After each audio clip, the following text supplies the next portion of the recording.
Okay, I think we're good. Okay, Uh, cool. all Live. right, so welcome live. Welcome everybody to uh, what's going to be. I guess we're just going to call it the Black Pop Culture Roundup 2016 for Rotted and Polite. I'm here with a friend of the show, Cameron Mason. Thanks for This having is me back. yeah, this is three times. You're the most guested guest What?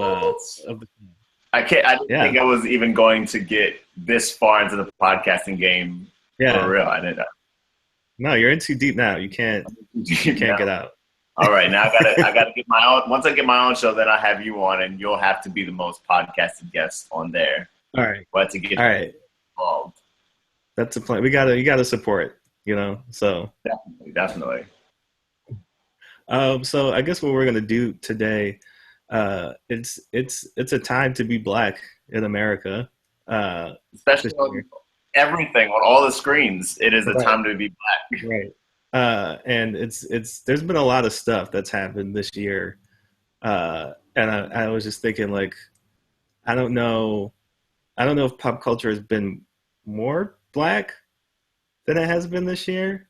I mean, it's been more black, but not like express like in this way. I think just because there's more, I guess you would say, ranges of blackness out there Yeah, I nowadays. would think that the spectrum of blackness on television and movies, in media in general, there's a lot of we're just getting a lot of play right now Yeah, on all fronts, and I feel like the stories are universal, and that's what's bringing them to scripted television and right. movies and music. And music is definitely more. I guess it's like message oriented. It's like more message oriented music. It's really about like the times right now. Yeah, I'm trying not to get too deep though, because I know I could like fall down that rabbit hole immediately. right. Everybody's so tightly wound. Everything. There's so much stuff going on that's worth talking about, but I don't feel like this. Maybe that's another podcast all to itself. Right. Well, so what we're gonna do, we're gonna go through black pop culture relating to movies, relating to television, relating to theater, relating to books and music. So Okay. I feel Yeah. like, was there anything I feel like we should save TV and film for last, just because that's kind of like a big one, They're, the they're TV two one. kind of big things that kind of are the same right now. TV and Right. film are like becoming one Right. entity right now.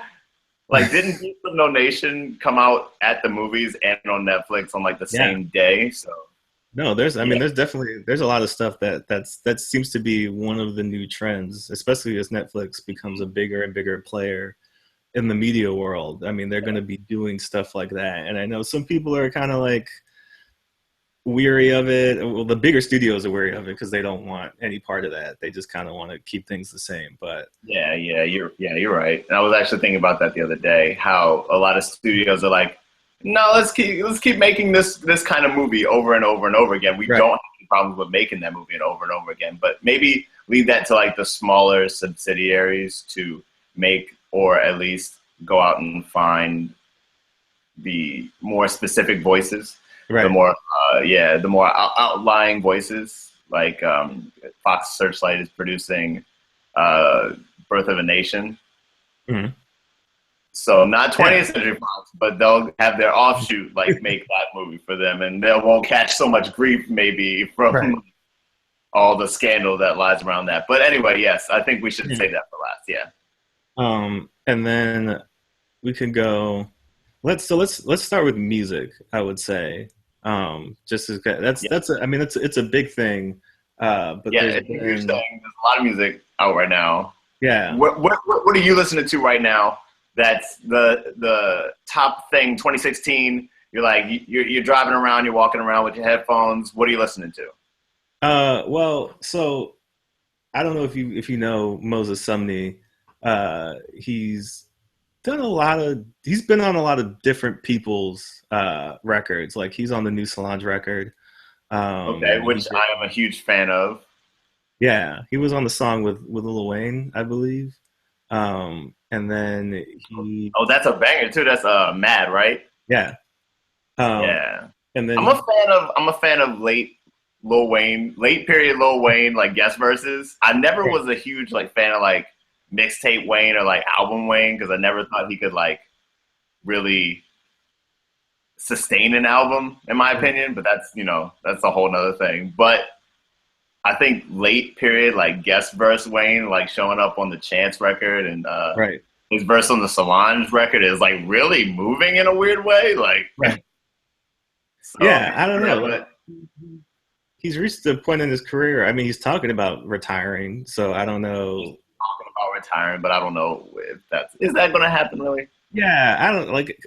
Lil Wayne's one of those people too that you're always just like, how old is he? Because he's been around for so Real long, talk. and you're always just like, and then you hear how old he is, and you're like, oh, like you don't expect him to be like 40, but you also are like, okay. I mean, he's like he's been around a long time, so you would think he'd be a little older.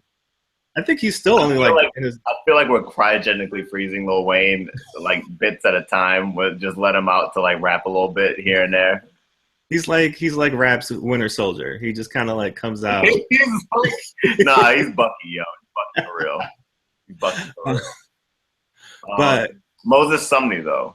yeah, so he released the EP the same day as the Solange record came out, called Lamentations, which is really good because it's I like his record, the Blood Orange record, Freetown. Blood Orange record is very good. And a lot of those like they're moving towards like a like in the spectrum of black music, but also in the spectrum of black masculinity too. Like I think Mm-hmm. those are two records that are moving in different directions because they're more the Moses Sumney record is more. It's got a little more of a folk acoustic sound to it. Okay. There's a lot of like layered vocals. Okay.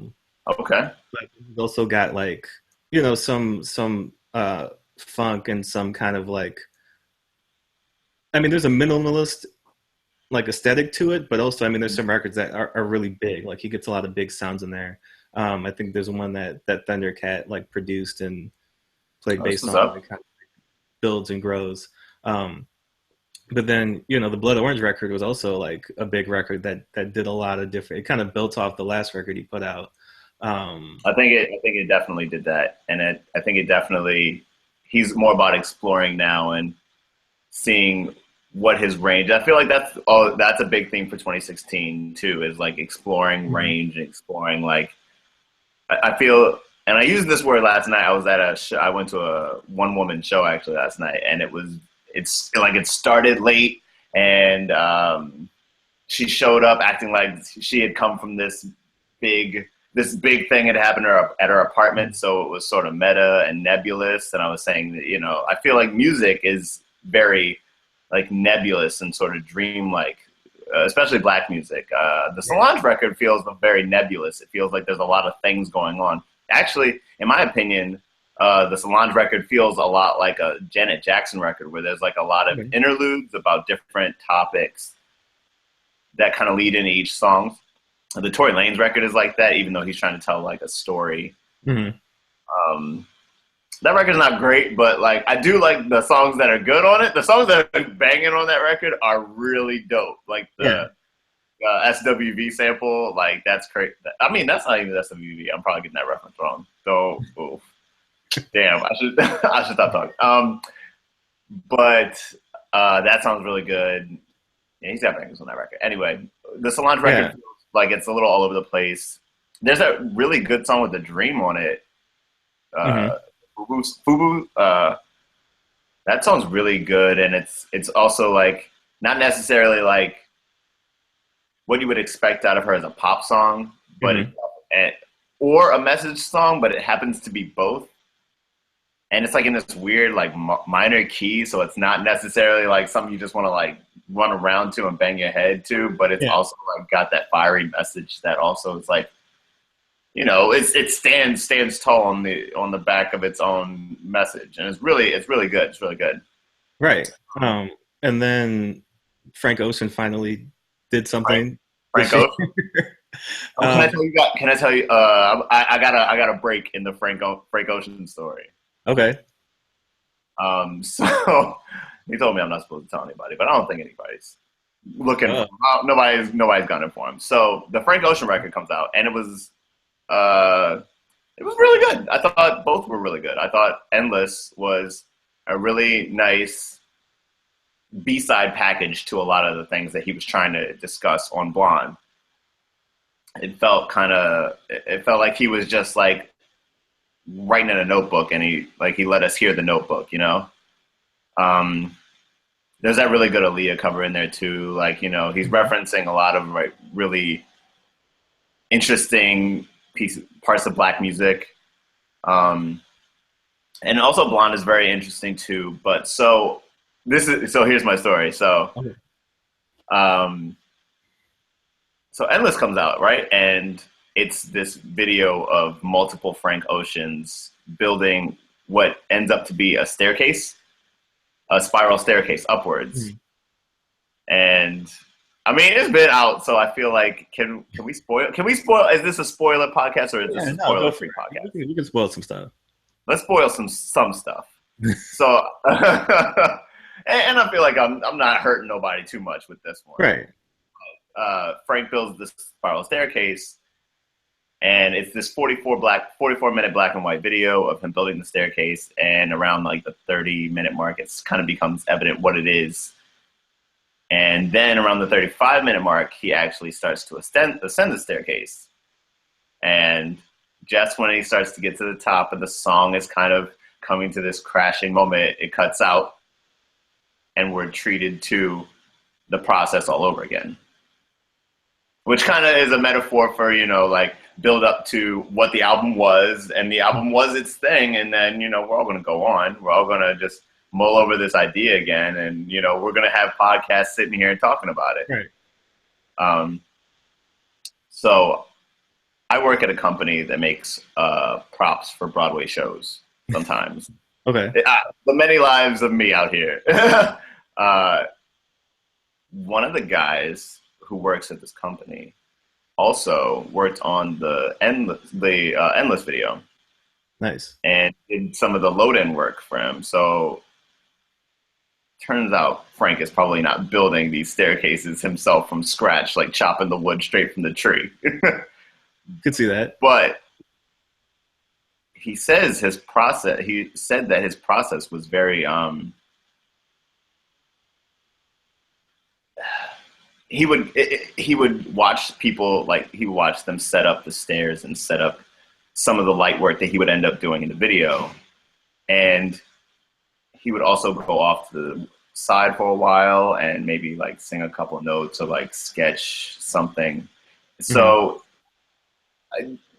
I think this is very representative of what the music from 2016 ends up giving us, these sketches of what people were interested in at the time, be it building stairs or be it people being shot in the street or being it politics or the things that are happening to us right now, or how we're feeling, you know, just sketches, really. Not more solidified statements, but like feelings, vibes. Right. They're not really like full sketches. I feel like the fullest actually project that I heard this year was the De La Soul record. Did you hear that? I did hear that. And that was, I mean, that was interesting just because like what was the last record they put out? Because it had been a while. Oh man. But it wasn't like was that the Bionics? I think they put a record out after that, but it I mean, it had been at least almost 10 years, if not more. Talk about comebacks. Right. We're talking about highly anticipated comebacks. We're waiting for Frank for like what feels like an eternity. It was only like, what, 4 years, really? Basically. And De La Soul was waiting out like double the time. People aren't sweating waiting for a De La Soul record, but we got one and it was and awesome. I think speaking on that record too, and linking that with the Chance record and, you know, a lot of the other music that's come out this year, there's also been a trend for a lot of people just kind of ditching the whole record label idea and trying to move away from being, you know, artists on these major labels instead of being artists and releasing music, you know, breaking down barriers, like breaking down walls, breaking down conventions. That's really what it is. Especially, I think, not so much in movies, but in music, definitely this year. Music, because the Dilla record was about like breaking down the walls of like what we used to do with music. Beyonce premiered her album on HBO. It wasn't even, I don't think it's in the same order that you get when you get it on Apple Music or Spotify or whatever. But she was like, here's this movie that I made. Right. That's the record. That's it. Now you can go listen to it maybe in a week, you know? Right. That's and so I think that kind of, that kind of stuff. I mean, it's really, but a majority of that is Black artists. I mean, that's not, you know, you're not seeing, you know, a lot of the higher, like Coldplay's not doing that. And like, you know, I mean, Radiohead does some weird shit, but I mean, they're not. Radiohead put out some really cool videos this year, but I will say. Yeah, but I mean, specifically Black music is about like pushing boundaries. Actually, Common is shooting a music video in Baltimore right now, I think. Nice. Yeah, I saw a clip of the music video that he put out, and I guess we can kind of transition a little bit into, you know, a lot of the music that's reactionary this year to the events that have been going on. Coming out of the movement specifically. Right, because I mean, Common's. Have you heard Common's Black America? I have heard it. It's really good, actually. Yeah. It's the first Common track in a while. Because you know Common is that dude who's like, hey, man, I mean, I want to make you dance, but you're going to be thinking and you might cry. Right. Like, I want you to cry. I want you to cry by the end of the record. Yeah. I'm going to bring out my dad especially. Now you're going to cry. Like, he's serious. He's serious about this. But I think Common, this is the first, like, super conscious Common record in a while where I really, like, felt vilified by it. Right. I really felt valid. It really felt like I didn't even feel the whole. I wasn't even like grabbed up by the song from Glory from Summer. Right. Yeah. I wasn't even grabbed up by that. I was like, all right, man, you made a really nice song with John Legend. You had it singing on there for a minute. It was cute, but well, because I mean, this one really made me go back and really think about the things that are going on. Yeah, well, because I think there's you know, Common kind of fell into a hole of like, you kind of expected that from him, like him and like Telequali and a lot of those artists. You're just like, oh yeah, you know, Black is great and all that stuff. And not that those records were bad or like not like. No, they're not at all. I really respect Common's game. I think he's a great artist out here, especially in music, but even what he does in acting and being a conduit for social change. I think Common's onto some things. Right. But I felt like with this record in particular, and a lot of records that I've been hearing lately too, I mean, there's more pain in some of these records, but there's also more anger in a lot of these records too, of people who are just kind of feeling like, one of my favorite records of the year is Michael Kiwanuka, Black Man in the White World. Whoa, yes. That's a really good song. For that too. It was great. That's probably going to end up on my like top 10 list, I feel, I think. Yeah. And I don't think as many people heard it. It's actually on the Get Down. Yeah. I think that's where a lot of people got it. I've yet to get, like, Netflix stuff is kind of like, we'll talk about that in a little bit, but Netflix stuff is kind of like, I was working a lot and working on a lot of projects, and I was like, I don't really, like, if I sit down and start, like, I have to finish it. You gotta finish it. So, and that's like 12 hours of television. And I'm like, I don't know if I have 12 hours right now to like do this. But I got a few days off coming up, so that's part of my plan is to check that out. Lock yourself in the room, do it. But yeah, I mean, there's been a lot of music, even from like, you know, we can talk about this a little bit too, because I think part of the reaction to Beyonce's record, and part of the reaction to a lot of people, like people or a little suspicious of Beyonce when she put the record out. Mm-hmm. And then there was the reaction from, you know, a lot of white people who were like, whoa, Beyonce, wait a minute, like what, where's this coming from? And for me, like I never envisioned Beyonce as like a leader of a movement or like somebody who will Well, no, I mean it's specific to like I didn't expect Beyonce to like be a revolutionary and like come out here and like Yeah, in a full Black Panther outfit at the Super Bowl and like do it yeah, because it's kind of like she's it's it's one of those things that it's kind of it's very difficult to be a famous Black person yeah. and walk the line between somebody who And is what they consider to be keeping it real in the community, but also at the same time, there's a lot of obligations that you have with companies and people who are paying your checks, and you kind of have to please them in a way. And if you come out a certain way, if you come out too strong, there's been tons of people. Nina Simone, it basically, happens all the time. Yeah, exactly. you're like she used to be on all the talk shows, the Dick Cavett show, all that stuff, and like after she brought out the natural and stopped wearing all the makeup and like they're just like, we don't want you on TV anymore, and that's like the price that you have to pay. I mean, if you look at Colin Kaepernick right now, like a lot of people are following in line with what he's doing, but then there's a lot of people who are like some of the rookies in the NFL who are like, I wanted to do it, but also like I need $2 million, like I can't I can't do that and get cut because nobody's going to start a GoFundMe for me when I can't play in the NFL anymore. You know what I mean? So Yeah, like, it's so for her to do that was like, whoa, like that's great. And like, I didn't feel like, cause it would be different if like Raven Simone did that, or somebody who's like Don Lemon did that, like somebody who's like clearly been on the other side and is now coming out, when all these things are happening and trying to like jump on the train and be like, yeah, like Black people, we really got to, come together. And it's been like, well, you've been on TV the last how many years, like, doing this stuff. Like for Beyonce to do it, I feel like, it's, I wouldn't even call it surprising as much as I would call it. I appreciate it. I appreciate her, taking the step out there because now, she's one of those few people who have the cachet to kind of like put these ideas out there and these messages out there and wrap it up. Because I mean, again, like she's wrapping it up in this record about, oh, Jay-Z cheated on me. Who knows? I don't know. But oh, people can't see your finger quotes on the podcast. but but also wrapping a lot of like social commentary and messages within that. So like she sucked people in with the scandal, but then kind of dropped these things within it that were kind of like, oh, wow, multi-dimensional work, and I feel like that's also something that Beyonce does very well, and she's getting better at is making her work on different levels.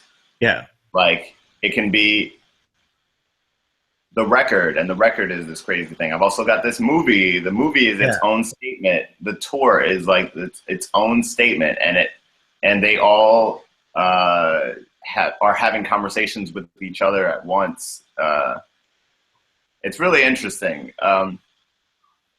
Beyonce is like kind of one of very few artists, and I don't think there are very many artists, white or Black, who are just so consumed with the work, or make the work, or can make the work so consuming, so effortlessly. Mm-hmm. I mean, I actually got the chance to see Adele in concert recently. Nice. And I'm not trying to detract from the Black or white statement. We're trying to do. I know it's a Black pop culture roundup, but I don't think. I think the only person who's even making their work all encompassing like that is Adele, where it's all like Adele's personality kind of functions on different levels. Like you go see her in tour, and it's this fantastic like array of her songs that she gives you, and then the record is this, conversation that she's having with you as pop star, as diva, as all these other things. It's very interesting. And I think Beyonce's like the only person really who, maybe Kanye. I would even say Kanye doing that, where it's like, it's the clothing line. It's my social presence. It's definitely the concerts. Like my boy just went to go see him in Detroit, and I'm sure I definitely got questions for him. Like it's a moving stage that's above you, but you're Right. supposed to wash under him. Like what the Right. hell's going on over there?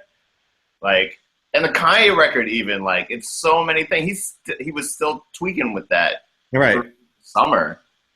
And There were like 5 different versions of it for a while. Like, speaking of all that stuff too, I mean, and then we can wrap things up on this topic with the Chance record, which was another big record, which did a lot of big things that, you know, it's you know, breaking ground just in terms of being of only a digital release album that's now, you know, has Grammy consideration, which is, you know, a first.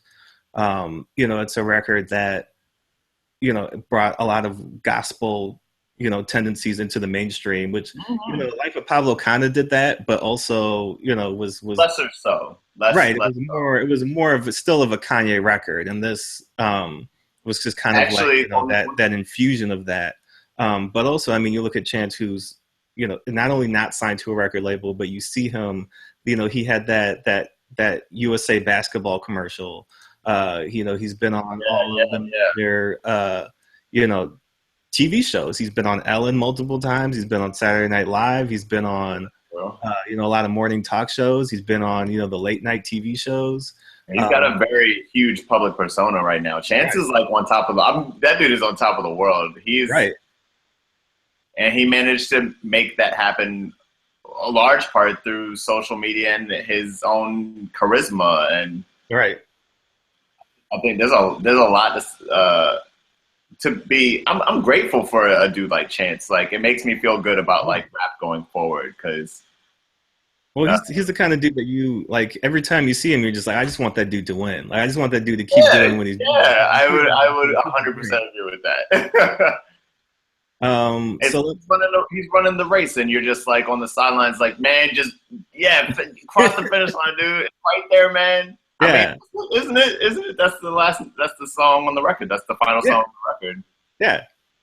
And it's awesome, and it's an awesome song. Speaking of the gospel influence, I feel like there's the song with Jay Electronica on it. I'm always like so hungry for a Jay Elect verse, like no matter what. And I feel like I have to listen to like a 4-minute gospel song just to get to like this awesome, amazing verse because he really does lay it down on that song. Right. But that's a really good song. He's the next one after Frank Ocean. He's like everybody's just like, all right, you know. We're gonna be dead and gone before the Jay Elect album. I remember seeing a track list. There was a track list where I think I saw it on like Complex or something like that. They were like, "We leaked the track list," and it was like Kanye featured on like 4 songs, Jay featured on 4 songs, like Beyonce doing an interlude. I was like, "Get the hell out of my face!" Like that sounds so crazy and so awesome. Yeah, I'll believe it. I'll believe it when I'm listening to it. Right, exactly. Let's transition into we kind of wrap these topics into 2 before we get into the TV and film. Okay. We've got 2, I would say, areas of expertise. You with the theater world and me with books, but I'm gonna go more for comic books because comic books have been surprisingly really black this year as well. Yeah.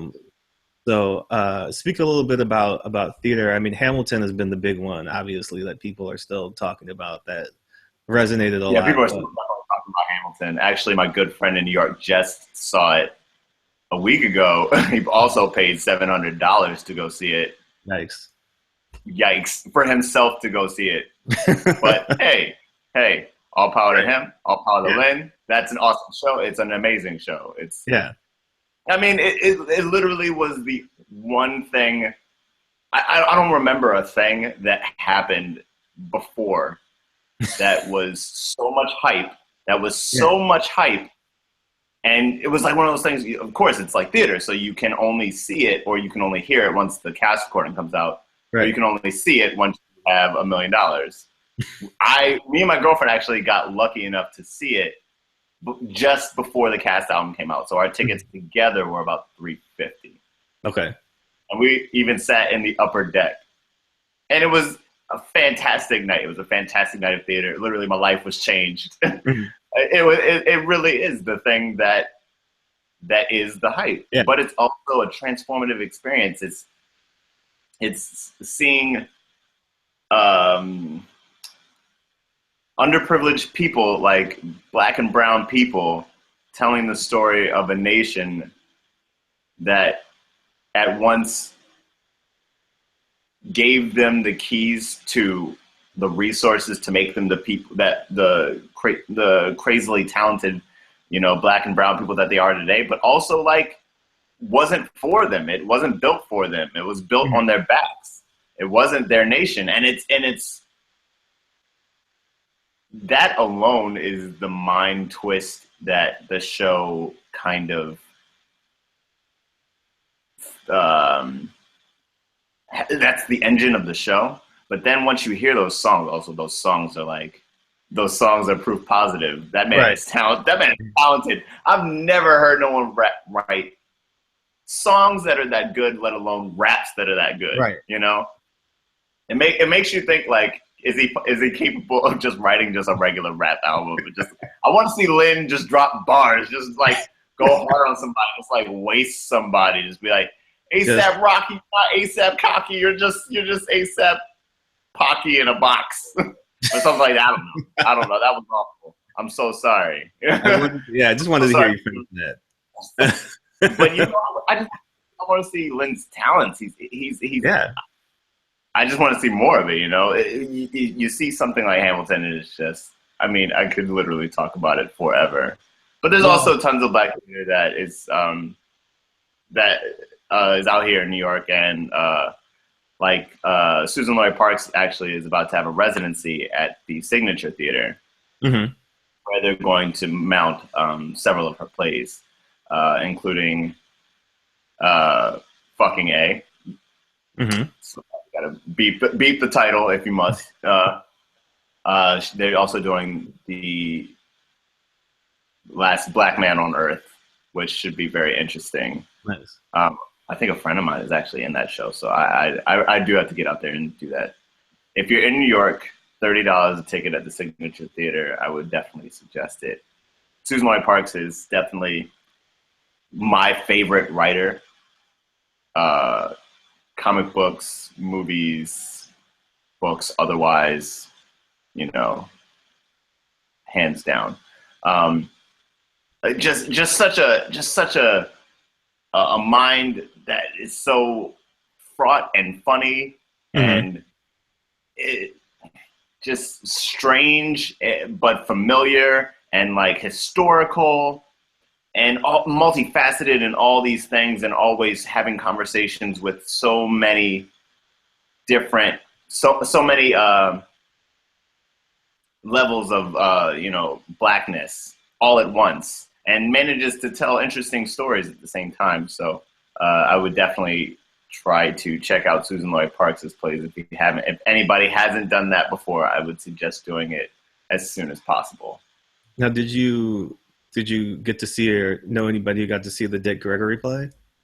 No, I didn't. There's two one-man shows in New York right now. Or actually, the Fringe show actually recently ended, but there was a one-man show on the Fringe Festival about Stokely Carmichael, and the play you're referencing with what's his name? And Joe Morton. Yeah, right. In the title role. Yeah.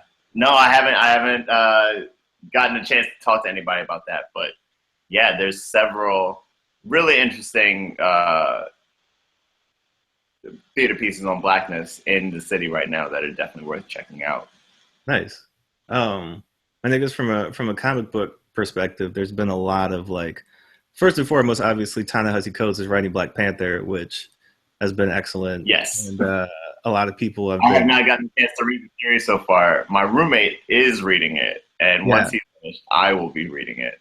Yeah. No, I mean, it's one of those things where, like, you never thought that's a thing you would see or hear. Like, I mean, again, he talks about it a lot, but it's like, who would think the follow-up to Between the World and Me, one of the most critically acclaimed books of like the decade, he's going to be like, and then I'm going to write Black Panther for Marvel, and people are like, okay, he just got like a MacArthur grant, right, and like all this stuff. But I've heard him in interviews talk about, I just want to be a well-known writer. I'm not a journalist. Right.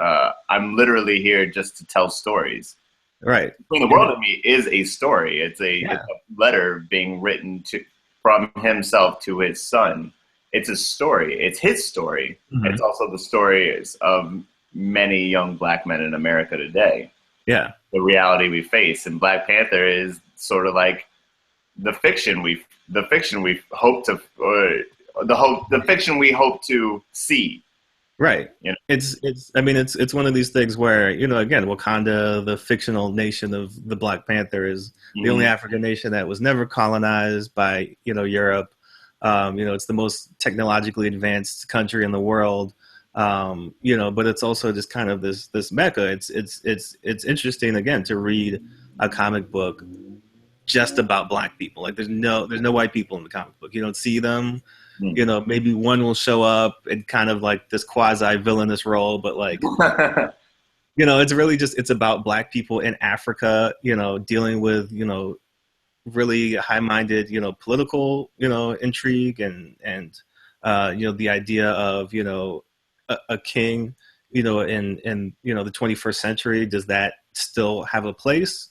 Or is the power truly with the people? And like all of these really, very, very interesting ideas and themes that he's tackling, but also just a lot of weaving in a lot of like actual like African folklore and story and things with griots and the music and like all of this stuff of African culture and infusing it into the book. That I mean that's not a thing that you get in media, but especially not in comic books as well. And so it's that's a fascinating thing to read. Also, again, March, uh, Senator John Lewis's graphic novel series, like I Oh think yes, that's right. That's right. that just finished. Book 3 came out, and again, that's a huge, you know, who would think that John Lewis would be, Would be writing create a comics, comic would book, be a writing a graphic graphic novel. novel. But not only has it had such a huge impact, just in general. I mean, it's one of those things. Every once in a while, there is a comic or a graphic novel that kind of permeates outside of the culture in that area and into more mainstream world. And this is something that a lot of people have read, and especially now in this day and age, reading that book and then equating it with what's still happening today, and a lot of the struggles that he went through and a lot of the things that he fought for and how he affected some change, but really you can see the parallels between the two and how a lot of the work he was starting with Martin Luther King and a lot of the leaders of the time, it's not over, and there's still a need for not only just people like him but people uniting and sharing information and sharing their stories about what's happening, because back in the day there wasn't the internet, there wasn't cell phones, there wasn't media cameras might capture some of what was happening in specific places, but if nobody had been in Selma to record a lot of what happened, I mean that's a moment in history that's not captured, John Lewis is one specifically. of those dudes I'm just really glad is still around. You know, Right. And because we it's don't and have it, Malcolm, we don't have Martin, we don't have right, these leaders from that era. We don't have a whole lot of people from that era to even tell those right, stories. right. And I, I feel like we have people like John Lewis in the Senate actually making change still to this day yeah, and making the story, the legacy of, African American civil rights tactile, making it yeah, something that's like, accessible yeah, for young people today who, this is it's echoing, things are coming back right back around. And yeah. this is exactly what we need people here, people like John Lewis here to do. So Basically, yeah, yeah, and big ups to John Lewis for making things happen still. yeah. But then I mean, if you keep going on again, I mean, Marvel is it pushing things. They've got a new Iron Man who's going to be a black teenage girl. They've Wait, wait, got wait, wait, wait, wait, wait, wait, wait. That's a real thing? yeah, Riri Williams. It's a complicated thing, right? Because on the one hand, they're introducing this character who is supposed to be her story is based off, a real life, teenage girl who grew up in Chicago on the South Side with all the violence, and then she kind of found a way to come out of that. I think she got accepted to an Ivy League school, and is doing big things now. But it's from Brian Michael Bendis, who was a white writer, and I think a lot of people are looking at it from the perspective of like, this is great, but also like, we appreciate having these characters, but we also would like more, people of color behind the scenes, writing these books and editing these books, and doing the art on these books.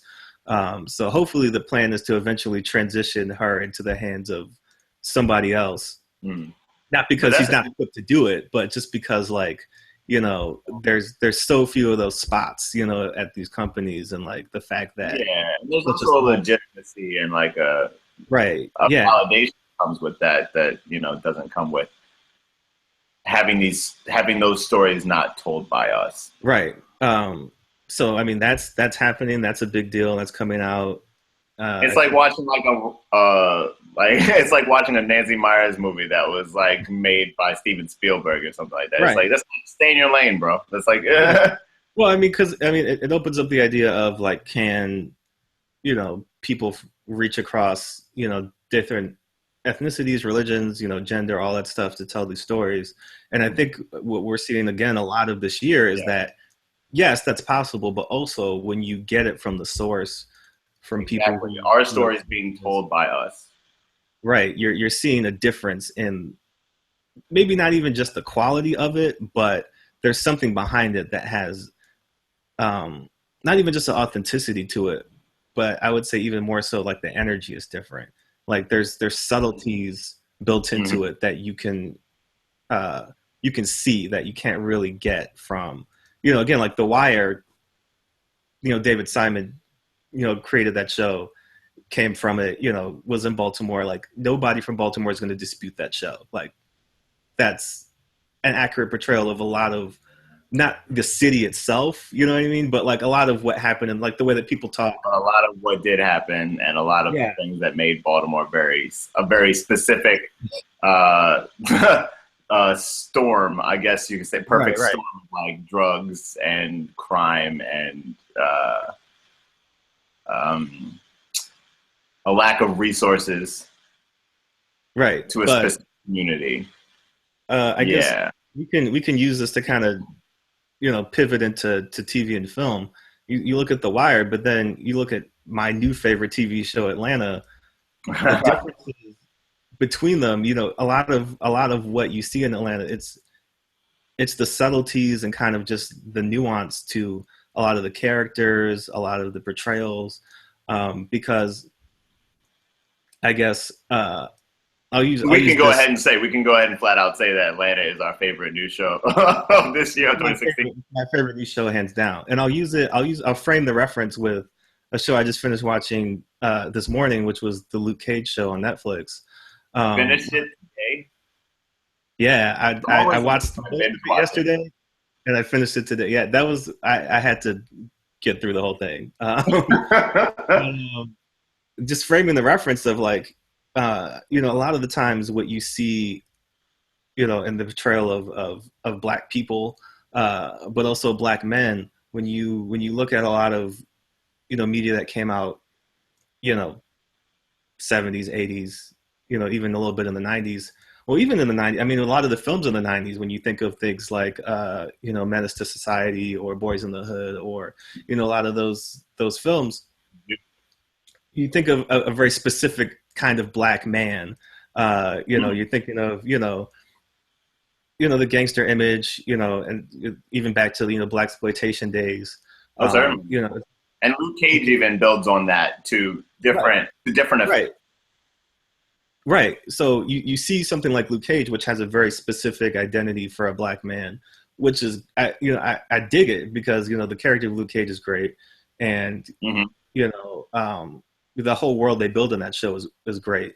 But Luke Cage is a very specific archetype of, he's strong, he's handsome, he's smooth, he's articulate, he's got all that stuff going on.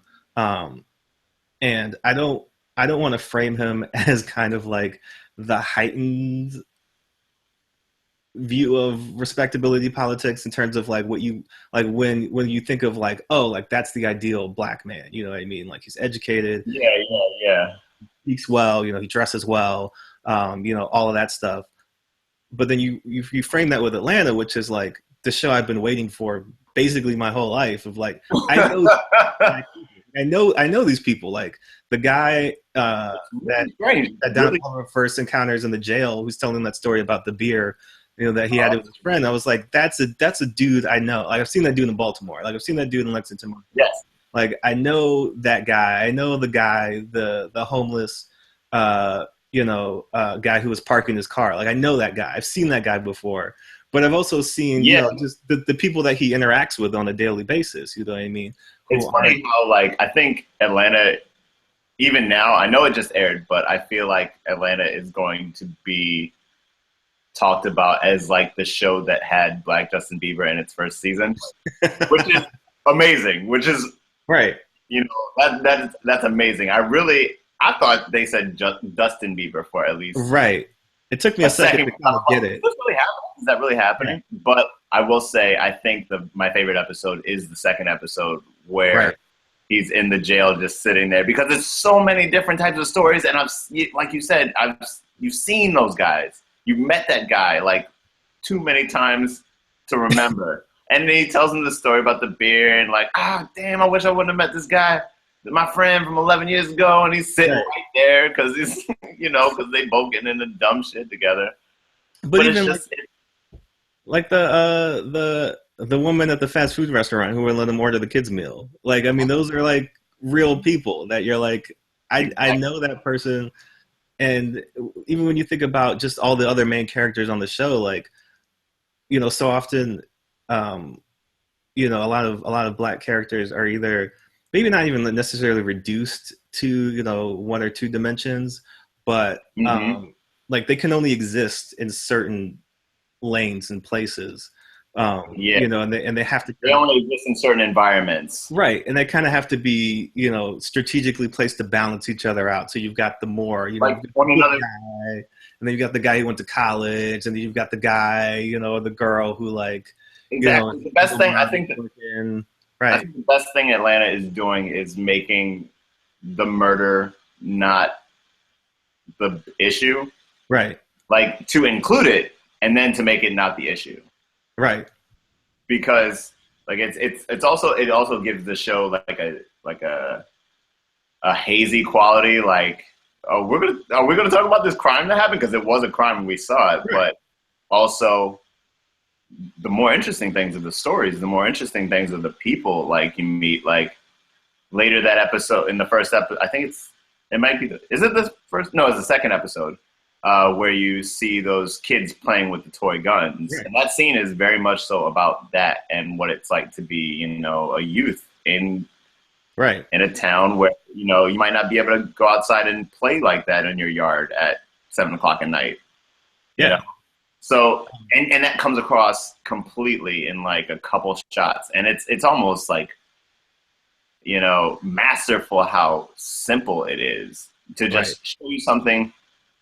I feel like on TV you've seen like picket fences, you know, nice suburban lawns, and so many shows. Even in urban environments, you see like when you see white people in urban environments in television, it's either Full House, where it's in San Francisco and nothing's gonna hurt you in San Francisco, and the most you might get is like contact high from the hippies in Golden Gate Park, or you know, the families from Modern Family. It's like it's cute. We're out in, you know, we're also in California. We're just driving around in our hybrid minivan, just chilling, you know. Also, even if you think about like, you know, the first season of Girls, like in Brooklyn. Yeah. To sanitize Brooklyn into something that's like, oh, it's scary to go out because there's black people out at night. So let's just go to the club and dance to grime songs all night. Like, no, yo, that's not. I mean, that's some of Brooklyn. That is some of Brooklyn. I live in that part of Brooklyn. I live in the newly gentrified part of that Brooklyn. But also, there's multifaceted stories going on here in Brooklyn, where we want to check that out. We want to see what's going on with, you know, what's that guy at the bodega's story? Which is like, and that's to. I mean, I'm not trying to transition to Night Of, but I am going to transition to the Night Of. We're saying like, it's a story about a kid whose dad drives a cab, and then that story becomes more about the prisons, the prison system, Mm-hmm. and law and order, and what comes of literally going through the system in and out, and all the people that he met through that story. Right. I thought that was amazing. How did you watch it? I feel like we're always like, did you watch Right. it? Yeah, I thought that's another show that I was like, I'm going to watch that this weekend. I could kind of like, watch all those episodes in It's a row. definitely worth it. It's a little harrowing. It's a little Right. tough. I mean, you could think about it like The Wire, where it's not about the drugs, it's not about the crime, it's not about the thing that really happened. It's about the people and the circumstances that brought them to that situation. And I think The Night Of it's like a condensed season of The Wire. It feels like so unto itself. It's a simple story, and you meet so many people in it that it feels like a complete world. It's, Mm-hmm.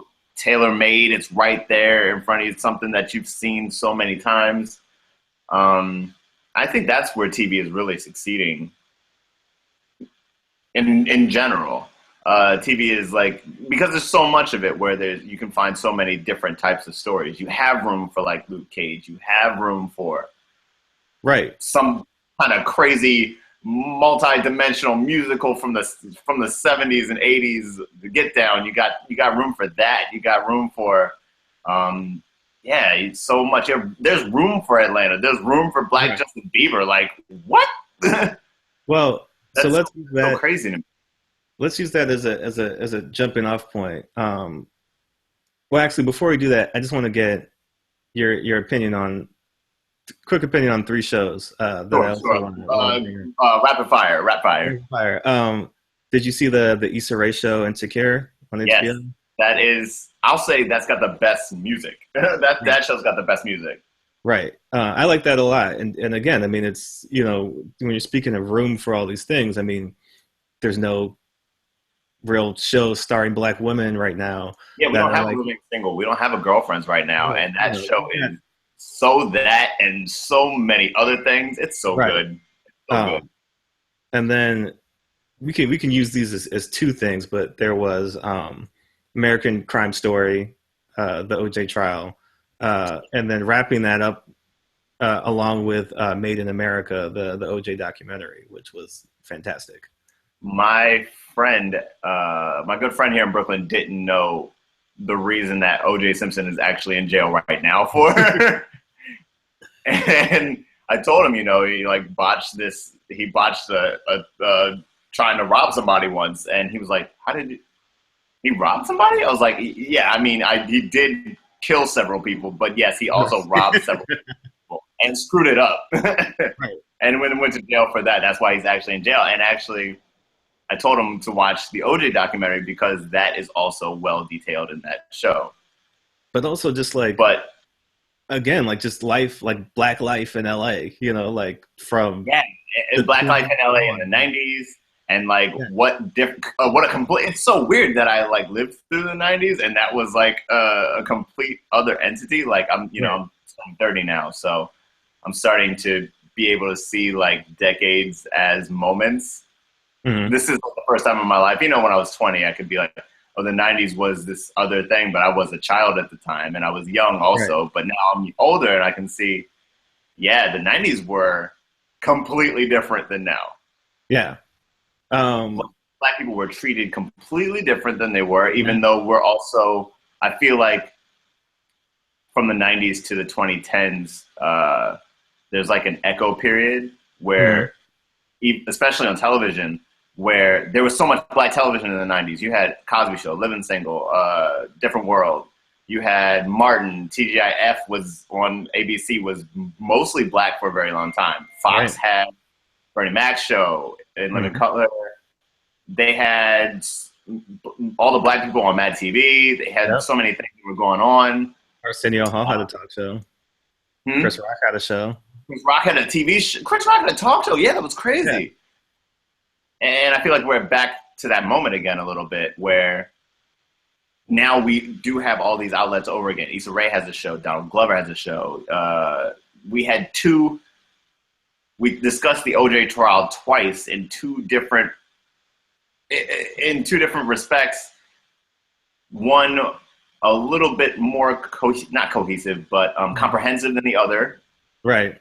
It's still like a landmark in the same way. Still like this different take on what it was like to be Black and part of popular culture at the time. Let alone be wanted for murder and being tried for double murder. But also just how race in America and fame and all those things coalesce to like create this batshit insane story about this dude who just like this dude thought he was on top of being Black. Like that's the craziest thing to me. Out of the whole trial is that OJ like I'm OJ, and it was just like.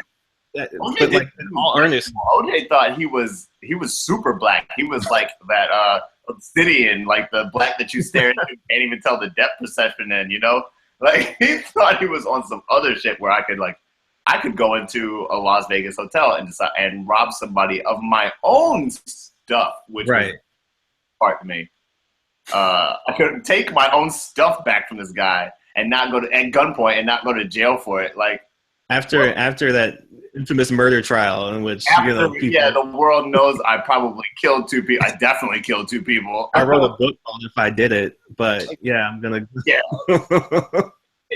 Can you believe the gall of this man? Like he thought he was on top of being Black. He thought he wasn't even a race anymore. He was like, yeah, I can go to anybody's dinner party and I'm just O.J. Simpson. I'm just regular O.J. Simpson who didn't murder two people.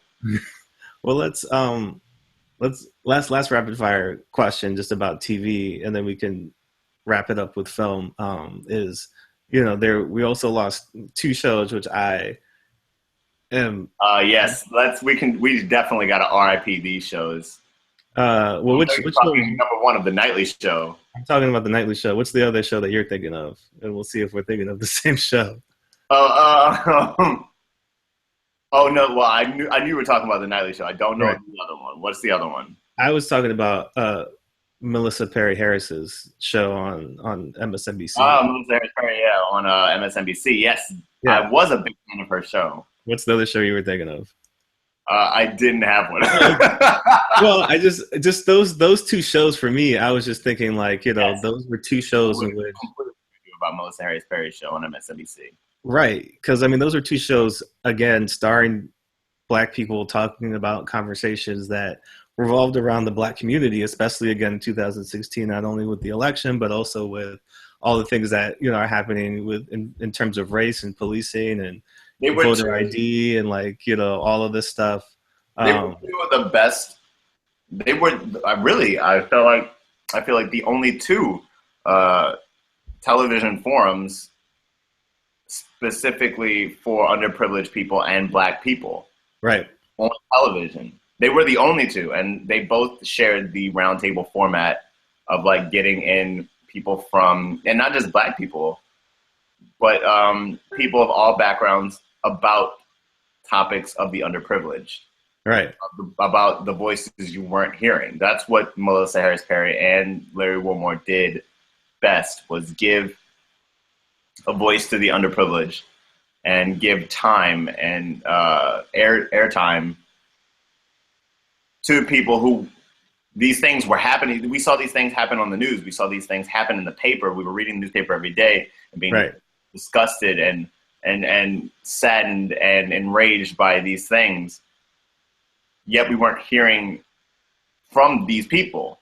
And Melissa Harris Perry and Larry Wilmore were the only two people, honestly, in my opinion, let alone not in late night, but on television, who were giving space to those voices, bringing on the parents of slain Black men to talk about the grief that they were going through. Right.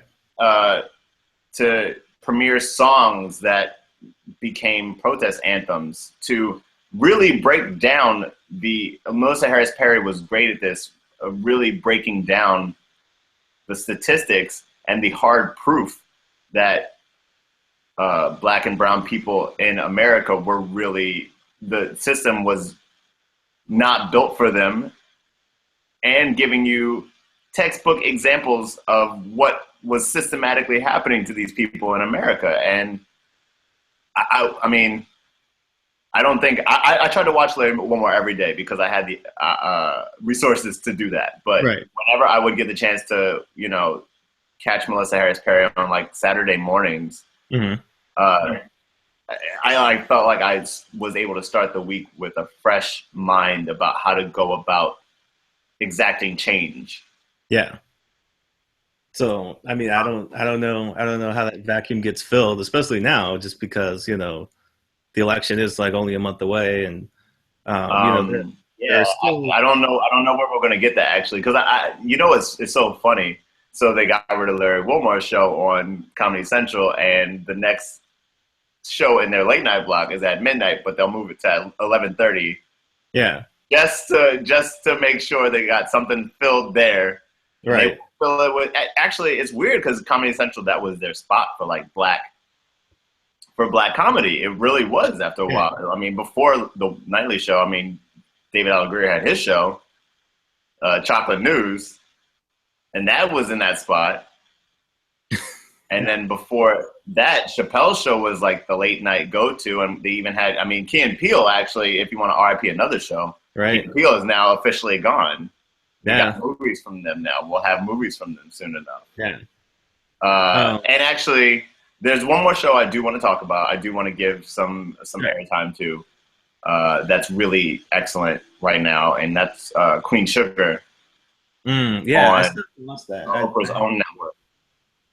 It's like it's sort of like, I mean, we already had a soul food TV show, but this is also about like families in a specific place and time, which is post Katrina New Orleans. And it's the sort of plot of the show is that there's a sugar plantation in New Orleans run by a patriarch of a black family. I think it's Glenn Turman from A Different World. Okay. And he has a family of 2 daughters and a son. And once he gets sick, they have to come back to bring the plantation out of destitution and, you know, protect it from the hands of other people who maybe want it for other things. And all these people have different things going on in their lives. I think the son is a petty thief who was once addicted to drugs and is trying to straighten out his life for his son. One of the daughters is an investigative journalist who also sells weed. How 2016 of her. And one of the daughters is, I think she's also from another marriage. I think that's also what's coming out. I don't know. I'm only 2 in on the show. Right. But her husband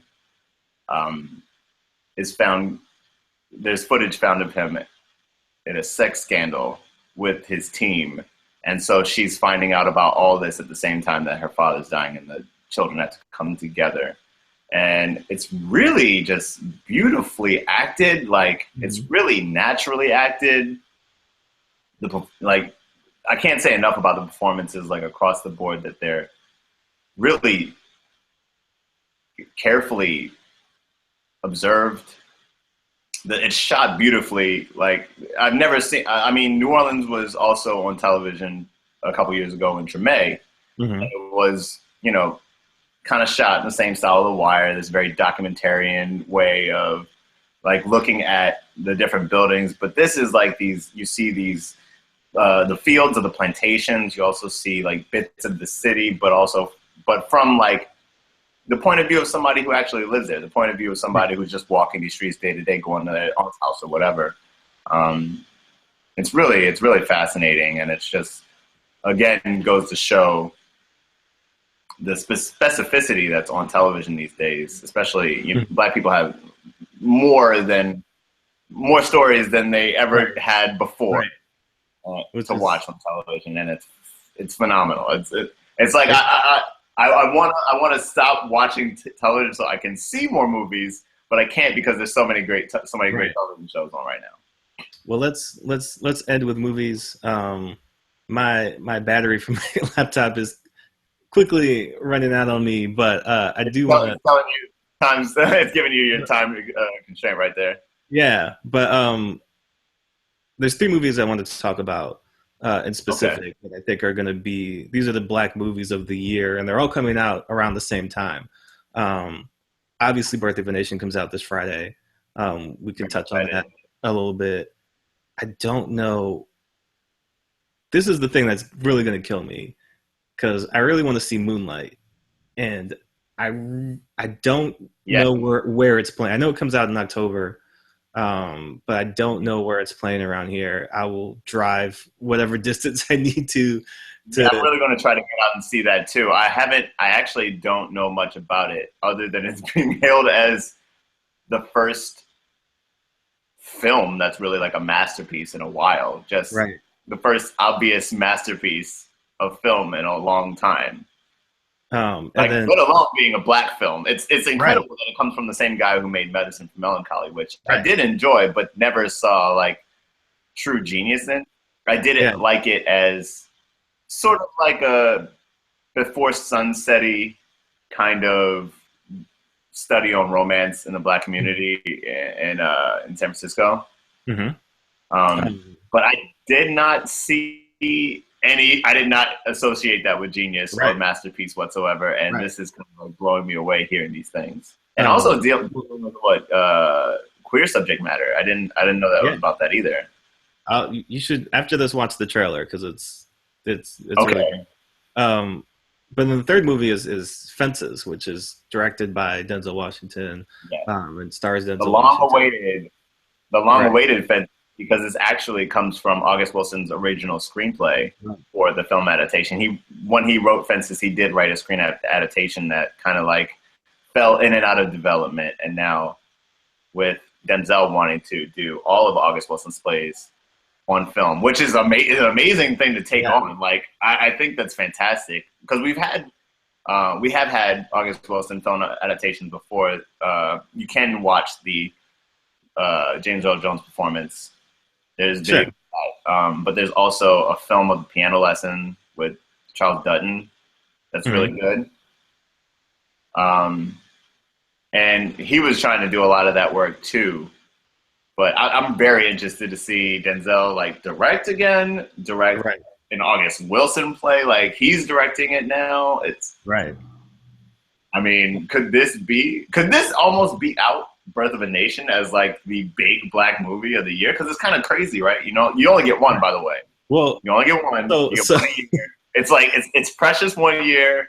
It's 12 Years a Slave. it's Dreamgirls one year. It's like you get one a year, and Right. I feel like this going to be it? Is it going to be Fences or is it going to be Birth of a Nation?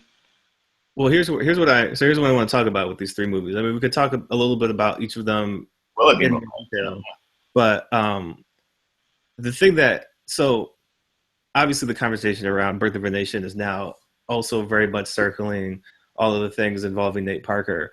Mm. But And somebody, Nick Story. And we're talking, of course, about his rape allegations right? from his.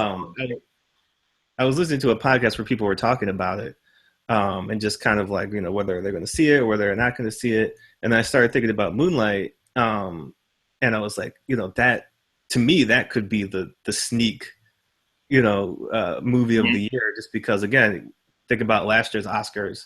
I feel like they're gonna overcompensate. Like they're really gonna go out of their way to try as hard as they can to give as many nominations to films, actors, directors of color. It's just as much as they can get away with, just to throw it Do at you, everything. do you really think so? Because I think I feel like they didn't even take the opportunity to do so last year, but also like movies were very right, different last year. Like right, I feel like 2016 is like completely flipping around what happened last year because like I felt like we tried to hide black faces at the movies last right, year. Like specifically, Lupita Nyong'o goes to win for 12 Years a Slave a couple years ago. Right. And the next year at the movies, her face is hidden. I mean, right. She's in the biggest movie of the year. She's in Star Wars, but she's a little like a little tiny orange man who tells a little girl to go get a lightsaber that she's been holding for like 30 years. What's that? And then she's also in the Jungle Book, but she's a lion, which is okay. You know, what I mean, nice. Right. You made her something majestic because you damn well better. So because Lupita is majestic, but like also, and then she's in that. I think she was in that. She's in the chess movie, the Disney movie, the Queen of something. Queen of Katwe, which I really want to see. I really do want to see that. But yeah, we hit her face for so long, and now like I don't know. I mean, the Oscars are about, they do try to honor the right thing. Right. Sometimes they really do have, like, I remember the year that the Hurt Locker won Best Picture, and I was like, that really was the best picture of the year. Right. I'm not saying they're going to get it right. I'm just saying that they're. Like, yeah, they got it right, and I was like, I was scared to death that it wasn't going to be 12 Years a Slave, because I was like, this is far and away the best thing that was made this year. Right. So, like, if it doesn't win, then I've really got some questions, and I feel like the Oscars, let alone any awards that are out there to recognize greatness, tend to lack the truth of the actual greatness that they're really trying to expose and enlighten people to. Well, I feel because this is the same discussion that I think people are having, now this weekend in regards to Beyonce and Solange's albums, and I feel like when all these movies come out as well, people are gonna it's this idea of which is better or which means more or which is all of this stuff. But like we were talking about, just with TV.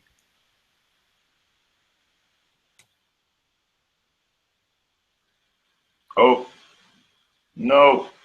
Did your battery hit it?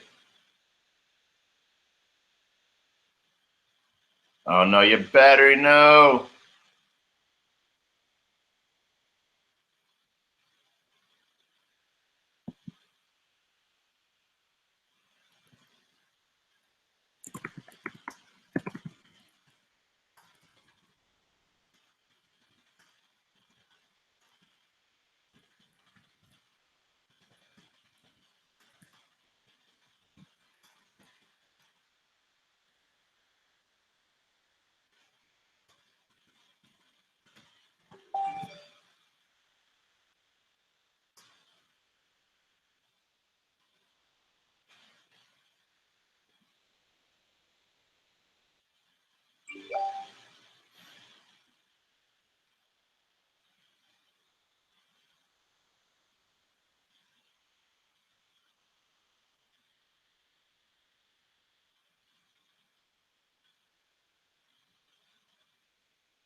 Hey, that's a solution.